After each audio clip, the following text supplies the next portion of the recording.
थौरकान गाड़ी कमाय तौगदी पूरा रिमोट की गाड़ी आगांग सानानबदो सी तखायो ngak layo dak layo chok ba tauge hello guys amatang si kang pana video membo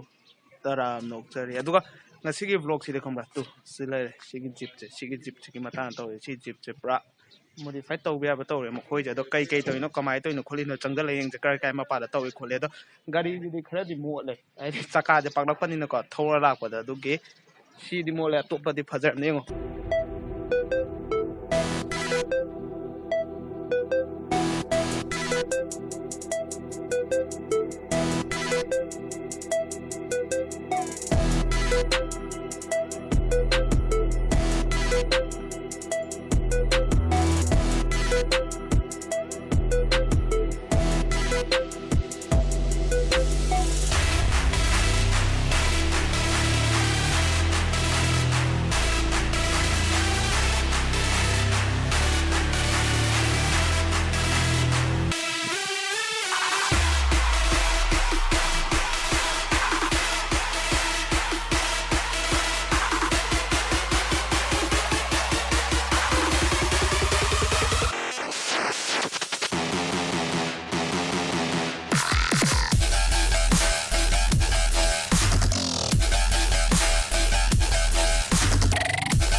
sigi juda makoina aham de seme je sije mamang bonnet sije mdi phajana seme yam tina ling na phajana seme sije mdi ek ye mu du phajare ado si yot kutha ding ti tha wi wot ni tu si sem tat je ngo na tha si ne kai no wai sal ro dum si di dum lai hera ni wai po tu de mai thokum taw ni si je luk sing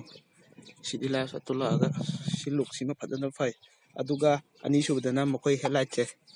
projector headlight block mata yawdo ada DRL ani chemje sije hape ani ma chap manai aduga hum subdanna sije ma hapchale air filter je sije mathak tai la kudo sije ma hape aduga light tadi ma koi je sida light ani ma asma kan light ani ma ado sida sang LED light sang mo do adu ma hape si cover to thame je aduga kwai fajaba tayar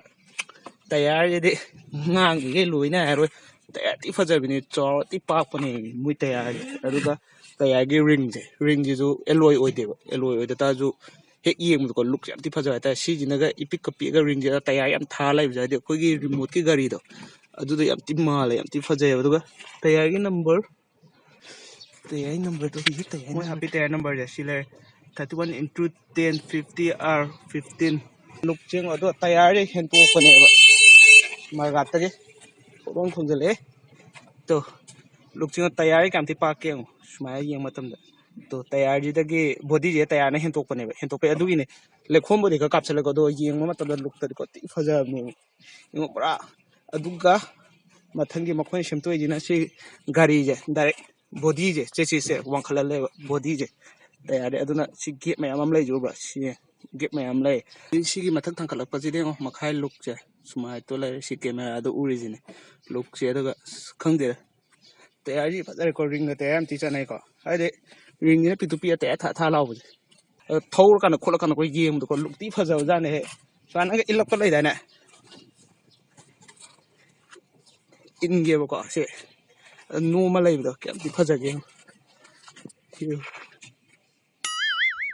gi dare hangira ma khoi thong je si fx oira ga sida thong ma cham tang pa le sunga kan doina thong achaw do thokha ga maningi thodo pa body yam pak simtok tore mai bonnet ke simtok tore sticker ka tro pa natana atopa di thodo pa simtok te duga internal ge yeng ji manungi pot china kai simtok kon ha do adu khatang di wang e ka khat pa de yengo da na isa khwang lai ne ngo da na si kam ti wang ge de ai ha ga lai chalai ne ngo na gari pot che kakhat de khalla ma kakhat te adra okay internal ki poche de kumra thodo pa kem te simto pa khoplai tira sit cover ni phajana thare de khola oram ni na ko sit cover ni ling da ti ꯌꯥꯔꯣꯏꯗꯕ ꯃꯅꯤꯡꯗꯗꯤ ꯁꯦꯝꯇꯣꯛꯑꯦ ꯃꯅꯤꯡꯗꯗꯤ ꯃꯣꯏ ꯇꯧꯗꯦꯉꯣ ꯁꯤꯗ ꯁꯤꯠ ꯑꯃꯇꯪ ꯊꯥꯔꯦꯕ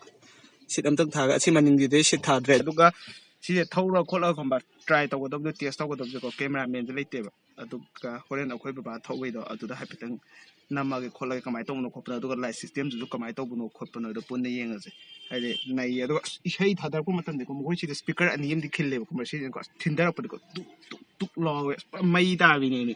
ꯊꯤ ꯅꯨꯡꯉꯥꯏꯕꯅꯦꯃꯤ ꯇꯥꯕꯗ ꯏꯁꯩ ꯑꯗꯨꯒ ꯁꯤꯗ ꯌꯦꯡꯕꯗ ꯂꯨꯛꯀꯤ ꯐꯤꯜꯁꯦ ꯈꯪꯕ꯭ꯔꯥ ꯍꯥꯏꯗꯤ ꯄꯣꯠꯁꯦ ꯒꯥꯔꯤꯁꯦ ꯋꯥꯡꯉꯛꯑꯒꯗꯤ ꯊꯧꯕꯗ ꯅꯨꯡꯉꯥꯏꯗꯅꯀꯣ ꯂꯣꯏꯅ ꯎꯏꯗꯅꯀꯣ ꯑꯗꯨꯅꯦ ꯁꯤꯅꯦ ꯑꯩꯈꯣꯏꯅ ꯑꯥꯏ ꯂꯦꯚꯦꯜꯗ ꯂꯩꯁꯦ ꯁꯨꯃꯥꯏꯅ ꯇꯧ ꯎꯕ ꯀꯔꯤ ꯒꯥꯔꯤ ꯑꯣꯏꯗꯣꯏꯅꯣ ꯈꯪꯗꯦꯅꯦ ꯁꯤꯗꯤ ꯎꯔꯦ ꯕꯁꯇꯒꯤꯗꯤ ꯈꯤꯇꯪ ꯅꯦꯝꯃꯦ ꯑꯗꯨꯒ ꯕꯣꯂꯦꯔꯣꯗꯒꯤꯗꯤ ꯈꯤꯇꯪ ꯋꯥꯡꯈꯠꯅ ꯎꯏꯌꯦ ꯑꯩꯈꯣꯏꯅ ꯍꯦꯛ ꯌꯦꯡꯕ ꯚ꯭ꯌꯨꯁꯦ ꯁꯤ ꯊꯧꯗꯕ ꯑꯗꯣ ꯃꯣꯠꯄꯩ ꯋꯥꯁꯤꯗꯤ ꯀꯣꯝꯕ ꯃꯌꯥꯝ ꯈꯤꯇꯪ ꯀꯩꯅꯣ ꯇꯧꯔꯣ ꯉꯥꯛꯄꯤꯔꯣ ꯀꯣꯝꯄ꯭ꯔꯣꯃꯥꯏꯁ ꯈꯤꯇꯪ ꯇꯧꯔꯣ ꯌꯥꯅ ꯌꯥꯅꯕ ꯈꯔ ꯁꯤꯜꯂꯣ ꯍꯥꯏꯗꯤ ꯎꯄꯥꯏ ꯂꯩꯇ ꯇꯥꯔꯗꯤ ꯍꯥꯔꯒ ꯁꯤꯖꯤꯟꯅꯩꯗꯅ ꯑꯗꯨꯒꯨꯝꯕꯒꯤ ꯃꯑꯣꯡꯗ ꯍꯧꯖꯤꯛ ꯁ꯭ꯇꯥꯔꯠ ꯇꯧꯔꯒ ꯍꯥꯏꯗꯤ ꯍꯥꯏꯐꯦꯠꯇꯪ ꯊꯧꯔꯒ ꯑꯗꯣ ꯂꯥꯏꯠ ꯅꯨꯡ ꯊꯥꯜꯂꯒ ꯀꯃꯥꯏꯅ ꯇꯧꯕꯅꯣ ꯈꯣꯠꯄꯅꯣ ꯑꯗꯨ ꯌꯦꯡꯁꯦ ꯊꯧꯔꯀꯥꯟꯗ ꯒꯥꯔꯤꯁꯦ ꯀꯃꯥꯏꯅ ꯇꯧꯒꯦꯗꯤ ꯌꯦꯡꯉꯣ ꯄꯨꯔꯥ ꯔꯤꯃꯣꯠꯀꯤ ꯒꯥꯔꯤ ꯑꯉꯥꯡ ꯑꯃ ꯁꯥꯟꯅꯅꯕꯗꯣ ꯑꯗꯨꯗꯣ ꯊꯤ ꯃꯥꯟꯕꯤꯅꯦ ꯊꯤ ꯐꯖꯕꯤꯅꯦ ꯈꯪꯗꯦ ꯑꯩ ꯑꯣꯏꯗꯗꯤ ꯌꯥꯝ ꯊꯤ ꯐꯖꯩꯌꯦ ꯁꯤꯁꯦ ꯂꯥꯏꯠ ꯇꯧ ꯌꯥꯝ ꯐꯖꯅ ꯉꯥꯜꯂꯦ ꯌꯦꯡꯒꯦ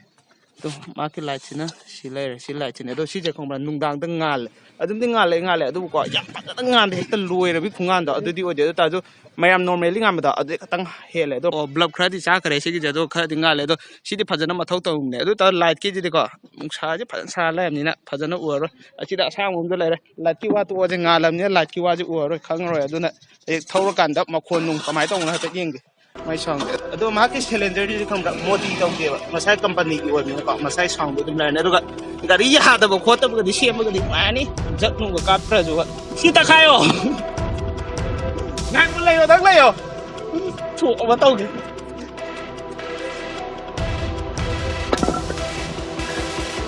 ꯇꯥꯟꯒꯦꯕ ꯊꯧꯒꯠꯂꯣ ꯇꯥꯏꯌꯦ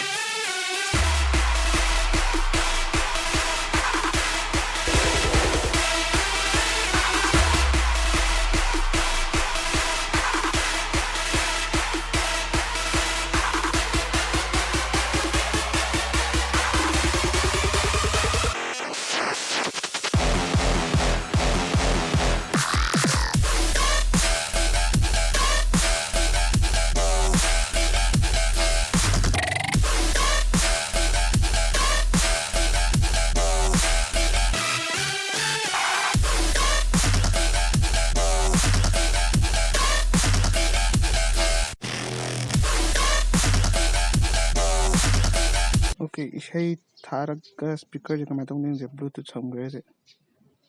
ꯑꯗꯨꯒ ꯑꯩꯈꯣꯏꯗꯤ ꯁꯤꯗꯒꯤ ꯊꯥꯗ꯭ꯔꯗꯤ ꯌꯥꯗꯦ ꯕꯦꯛꯒ꯭ꯔꯥꯎꯟ ꯃ꯭ꯌꯨꯖꯤꯛ ꯂꯥꯛꯀꯅꯤ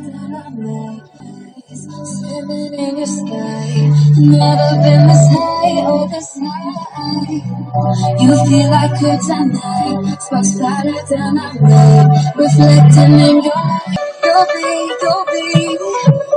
sidi. Let's get started done. No time is done.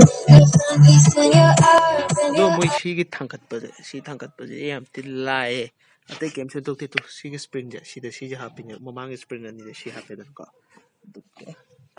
ꯃꯅꯤꯡꯒꯤꯗꯁꯨ ꯗꯦꯈꯥ ꯁꯤ ꯍꯥꯞꯄꯤꯅꯦꯕ ꯑꯗꯣ ꯁꯤ ꯐꯅꯌꯥꯝ ꯋꯥꯡꯈꯠꯍꯜꯂꯛꯄ ꯋꯥꯅꯤ ꯅꯩꯗꯤ ꯅꯩꯔꯦ ꯂꯨꯛꯁꯦ ꯁꯤꯗ ꯀꯃꯦꯟ ꯕꯣꯛꯁ ꯍꯥꯏꯔꯝꯃꯣ ꯅꯈꯣꯏꯅ ꯈ꯭ꯋꯥꯏꯗꯒꯤ ꯄꯥꯝꯕ ꯄꯥꯔꯠ ꯖꯒꯥ ꯁꯦꯝꯗꯣꯛꯄꯗ ꯃꯣꯗꯤ ꯇꯧꯕꯗ ꯍꯥꯏꯔꯝꯃꯣ ꯀꯥꯏ ꯃꯄꯥꯟꯅ ꯏꯐ ꯐꯖꯒꯦꯅ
Okay guys, sini ngasi vlog mati ama matang sida ngasi jeep ki vlog loire lato na look umting yang mo tuga mati vlog like to me apun kai nurse sana lebu kang lepang na yai fa re